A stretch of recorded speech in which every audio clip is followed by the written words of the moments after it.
And we speak at times of cause by birth, and also of cause by revealing. O good man!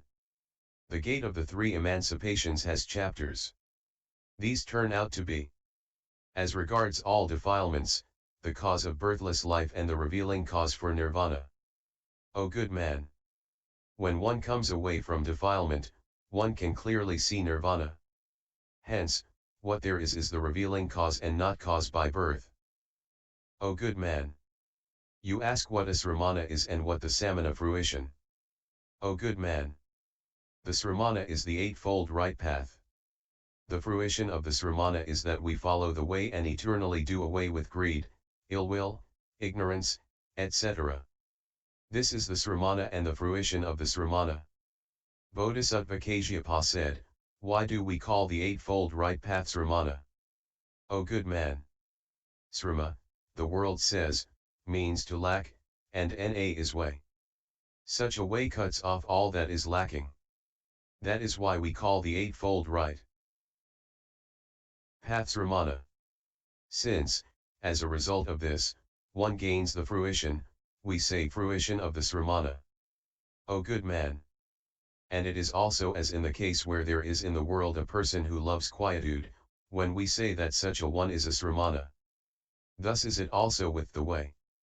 It causes any who practice the way to do away with the evil way of life of the body, mouth, and mind, and to gain quietude. That is why we say sramana. O good man! The low-grade person of the world becomes the top grade. This is a sramana. With the way, too, things are thus. As it truly makes the low-grade person into the top, we say sramana. O good man! If an arhat practices this way, he gains the fruition of the sramana. And thus he reaches the other shore.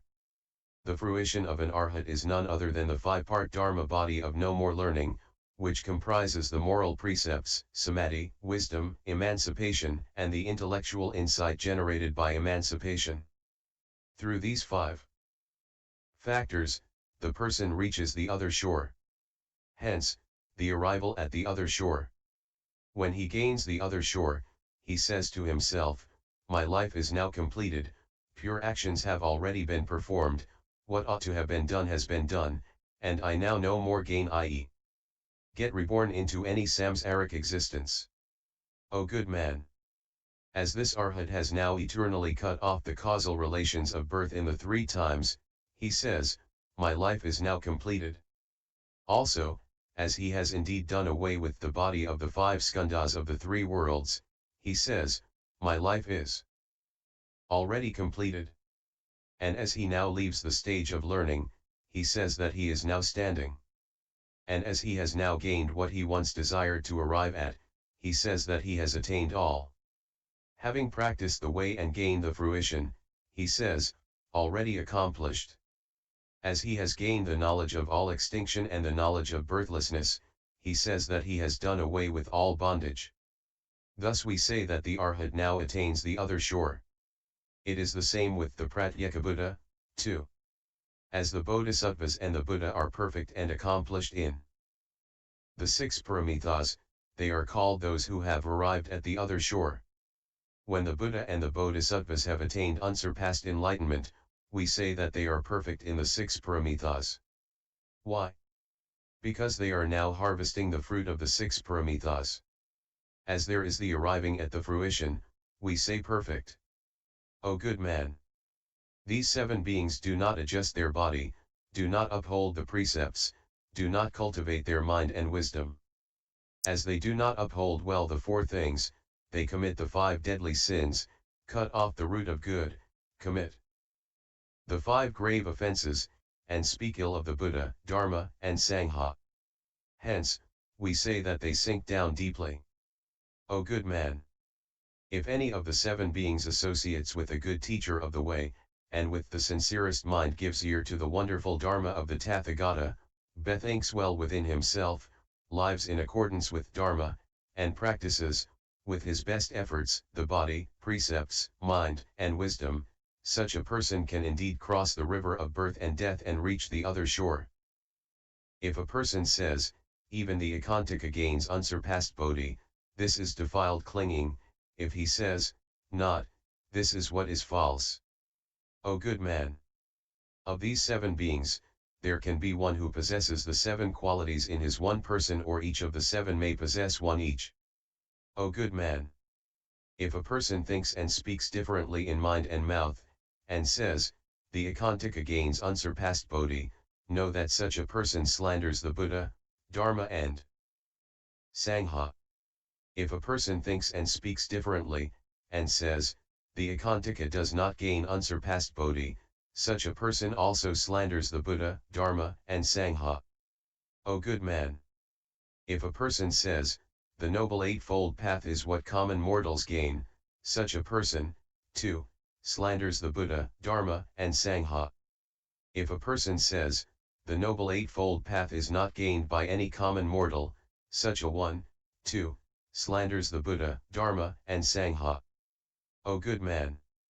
If a person says, all beings definitely possess or do not possess definitely the Buddha nature, such a person also slanders the Buddha, Dharma, and Sangha.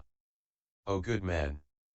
That is why I say in a sutra, there are 2 kinds of people who slander the Buddha, Dharma, and Sangha. These are, 1, those who do not believe and speak with an angry mind, and 2, those who, though they believe, do not gain the meaning. O good man! If a person does not possess faith and wisdom, such a person augments his ignorance.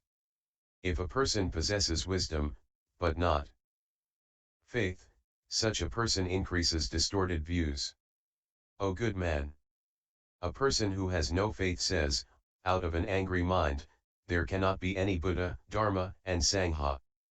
If a person should believe, but have no wisdom, such a person will understand things in an inverted way and cause those who give ear to sermons to slander the Buddha, Dharma, and Sangha. O good man!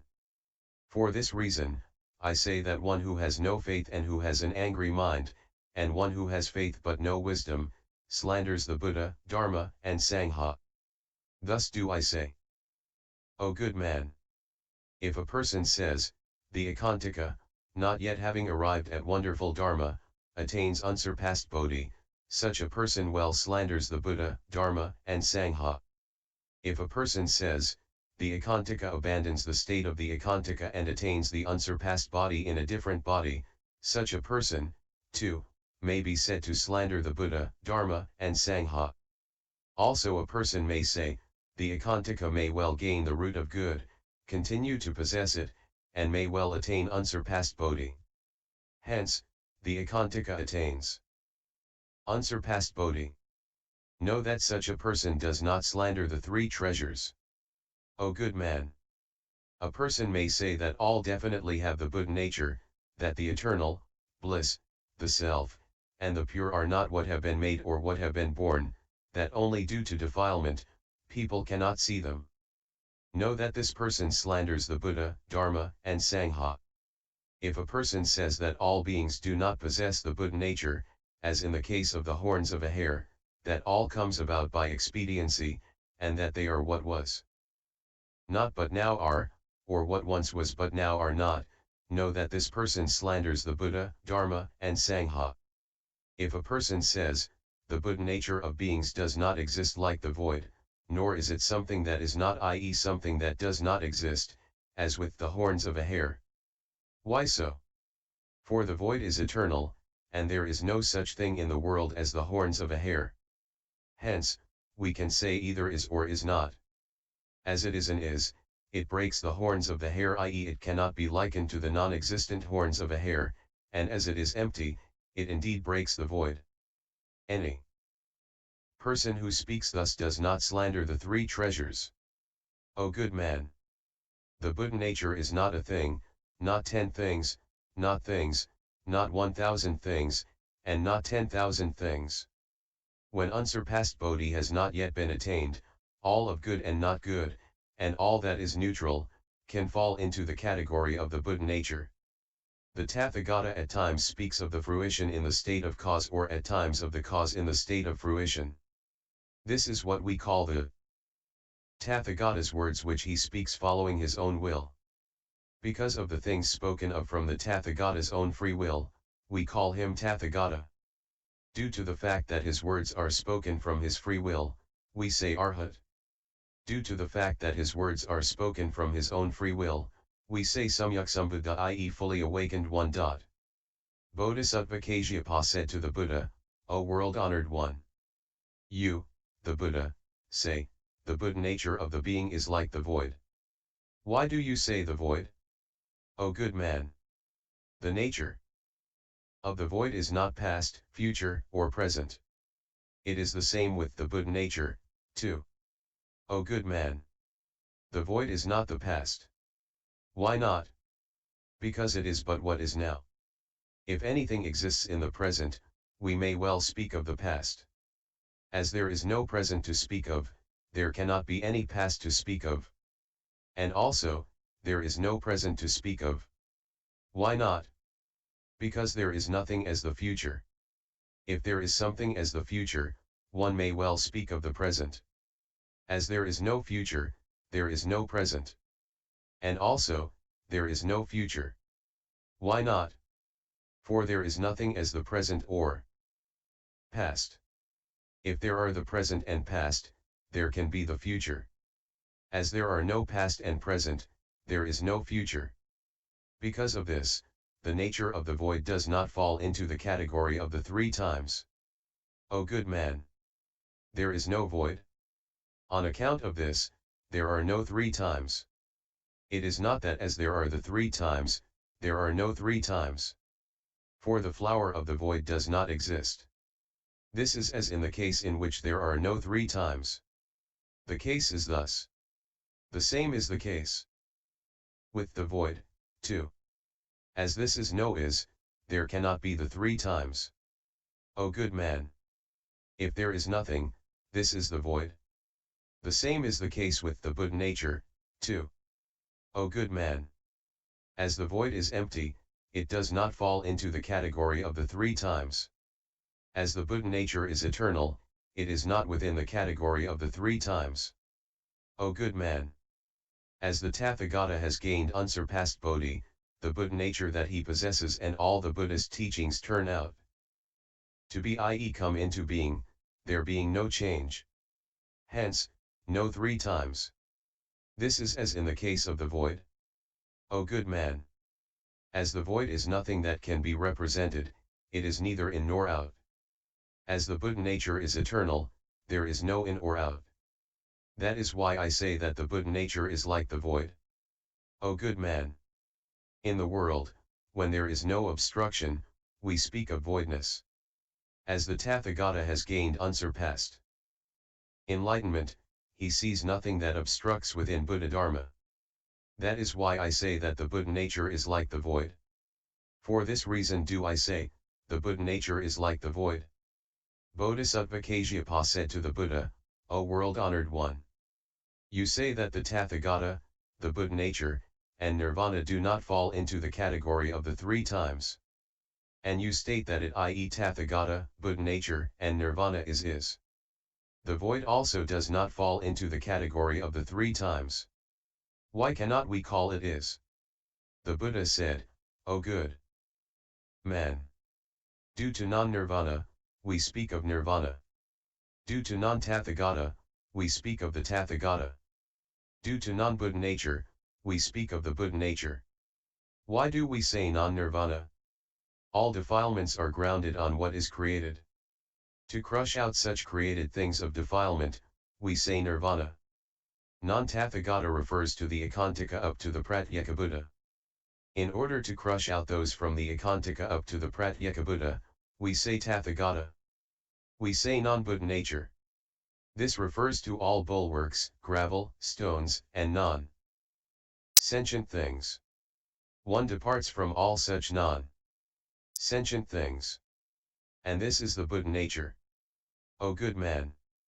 In all the world, there is nothing that competes with the void which is non-void. Bodhisattva Kasyapa said to the Buddha, O world-honored one. In the world, we have no negative opposites, antonyms of the four great elements. Yet we say that there are the four great elements. Why can we not call the appositelessness of the void something that exists? The Buddha said, O good man, you may say that nirvana does not fall within the category of the three times and so is void. But this is not so. Why not? Nirvana is an existence, something visible, that which is veritable, matter, the footprint. The sentence and the word, that which is, characteristics, because, the refuge which one takes, quietude, light, peace, and the other shore. That is why we can indeed say that it does not come within the category of the three times. With the nature of the void, there is nothing as such, i.e. nothing such as this. That is why we say natas. Should there be anything other than this, we could well say that it falls into the category of the three times. If voidness is a thing of the is, it cannot be other than be in the category of the three times. O good man! The people of the world speak of voidness and speak of it as non-matter, as something that has no opposite, and is invisible. The case is thus. If it is not matter, something with no opposite, and invisible, it must be cetasika. If the voidness is of the category of cetasika, it cannot be other than within the category of cetasika. If it is of the category of the three times, it cannot be other than the four groups skandhas. Therefore, other than the four groups, there can be no voidness. Also, next, O good man, all Tirthayikas say that the void is light. If light, it is matter. If the void is matter, it is non-eternal. If non-eternal, it comes within the category of the three times. How can the Tirthayikas say that it is not of the three times? If it is of the three times, it is not the void. And how can one say that the void is non-eternal? O good man! And some say that the void is a place where one lives. If it is a place where one lives, it is matter. And all places are non-sentient and fall into the category of the three times. How could the void not be eternal and not fall into the category of the three times? If any place can be spoken of, we may know that there cannot exist the void there. Also, some people say that the void is gradual. If gradual, it can be a cetasika. If countable, it falls within the category of the three times. If of the three times, how can it be eternal? O good man! Also, some people say, now, the void is none other than these three things, 1, void, 2, real, and 3, void real. If we say that this is the void, we can know that the void is non-eternal. Why? Because it has no actual place to exist. If it is said that it really is this, we can know that the void is non-eternal. Why? Because it is not empty. If we say void real, we can know that the void is non-eternal. Why? Because it is not empty. If we say void real, we can know that the void is also non-eternal. Why? Because nothing can exist in two places. Hence, the void is empty. O good man! The people of the world may say, anything of the world where there is no hindrance obstacle is the void. A place where there is nothing to hinder is an all-over is. How can it be any partial existence? If it is an all-over is, we can know that there is no void in other places. If partial, this is a thing countable. If countable, it is non-eternal. O good man! A person may say, the void coexists with the unobstructed is. Or someone might say, the void exists within a thing. It is like fruit within a vessel. Neither is the case. There are three kinds of coexistence, namely, 1. Differently made things become one, as in the case of flying birds which gather together in a tree. 2. Two things common to each other become one, as in the case of two sheep which come into contact. 3. Coexisting of the two pairs of those that meet to exist in one place. We say different things meet. Of difference, there are two kinds. One is a thing, and the other is the void. If voidness joins the thing, this voidness must be non-eternal. If a thing joins with the void, the thing does not become one-sided. If there is nothing that is one-sided, it again is non-eternal. A person may say, the void is eternal, and its nature is immovable. This joins with what moves. But this is not so. Why not? If the void is eternal, matter, too, must be eternal. If matter is non-eternal, the void, too, must be non-eternal. A person may say, the void, too, is both eternal and non-eternal. This does not accord with reason. A person may say that things of common lot meet. The case is not so. Why not? The void is all-pervading. If it joins with what is made must also become all-pervading. If it pervades, all must be pervading. If all is all-pervading, all can be joined as one. We cannot say that there can exist both joining and non-joining. A person may say, that which has once joined joins again, as in the case of two fingers that meet. But this is not so. Why not? Joining cannot forego. Joining comes about later. If what did not exist before comes about, this is nothing but what is non-eternal. Hence, we cannot say, the void is that which was already joined and which now joins. What obtains in the world is that which did not exist before but later comes about. This is as with a thing which has no eternity. If the void sits on a thing like fruit in a vessel, and if it is thus, it must also be non-eternal. A person may say that if the void sits on a thing, it is like fruit in a vessel. But this is not so. Why not? Where could the void in question exist, not having the vessel at hand? If there is any place for it to exist, the void would have to be many. If many, how could one say eternal, one, and all-pervading? If the void exists in places outside of the void, then a thing could well subsist without the void. So, one knows that there cannot be such a thing as the void. O good man! If a person says, the place which one can point out is void, know that the void is what is non-eternal. Why?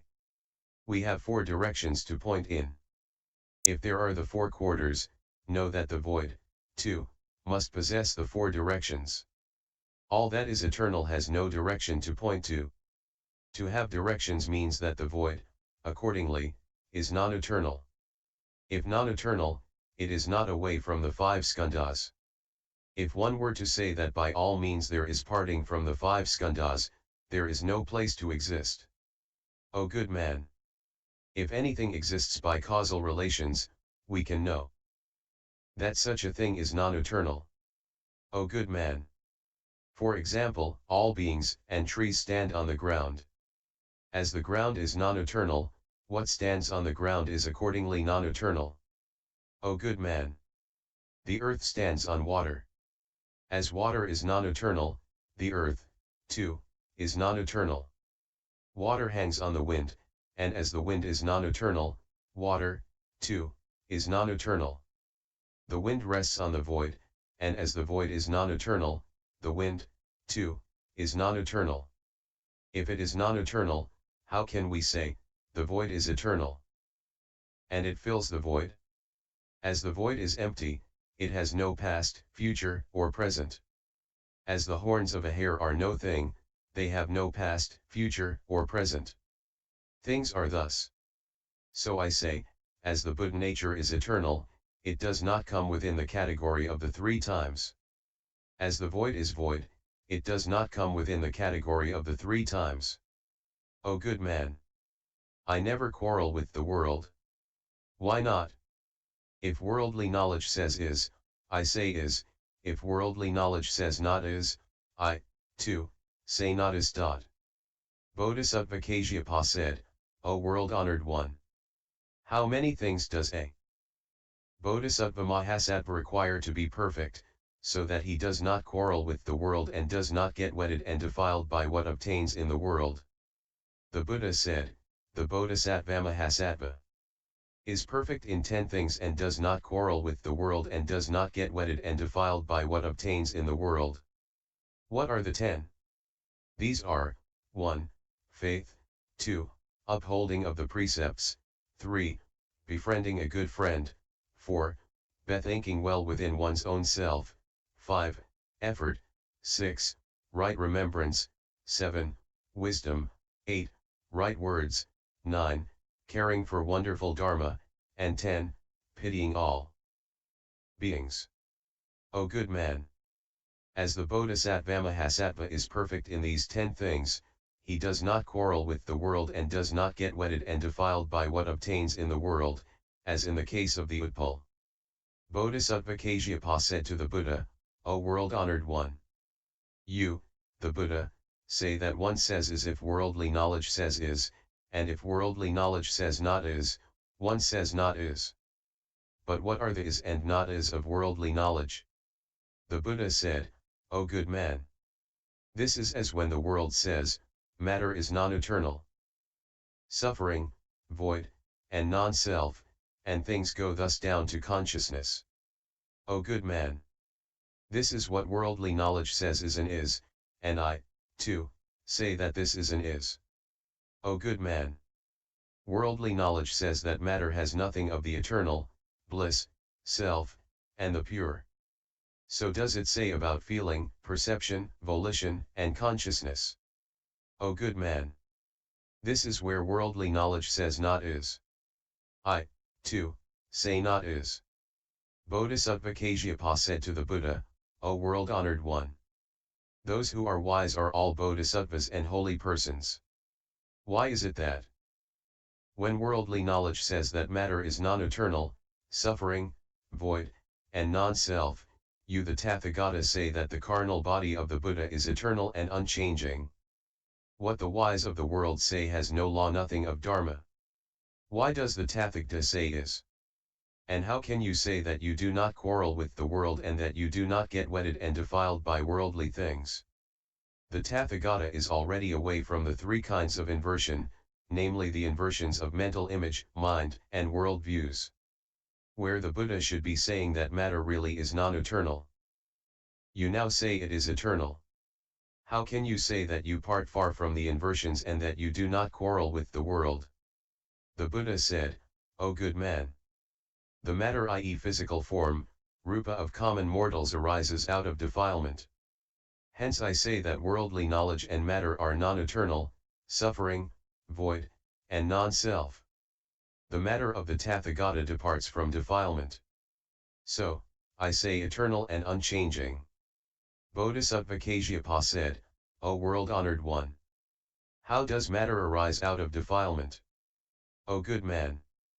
There are 3 kinds of defilement, which are the leakings ashravas, negative outflows of 1. Desire, 2. The is, and 3. Ignorance. One who is wise should meditate on the 3 sins that arise out of these 3 leakings. Why? When one realizes the sin, one segregates oneself from it. For example, this is as with a doctor who first sees, who first feels the pulse, sees where the illness resides, and then dispenses medicine. O good man! A man takes a blind person into a thorny bush and abandons him there and comes home. Then, the blind person finds it difficult to get out. Even if he gets out, his body will be full of wounds. It is the same with the common mortals of the world, too. If unable to see the ills of the 3 defilements, the person adapts to them and acts. The ills once seen, one segregates oneself from them. The karmic returns seen through, one may well have to suffer from the returns of sins, but one suffers little. O good man! There are 4 kinds of people. One is the person who works hard when acting, but light returns come when he has to undergo such. Another is one whose work is light when he is doing it, but the return is heavy. The third is the person who works hard at the time of acting and at the time when the return comes. The fourth is the person whose work is light during the doing and also when the return comes. O good man! If one sees through, i.e., realizes the ills of defilement, one's work is light both at the time of its doing and on receiving the karmic return. O good man!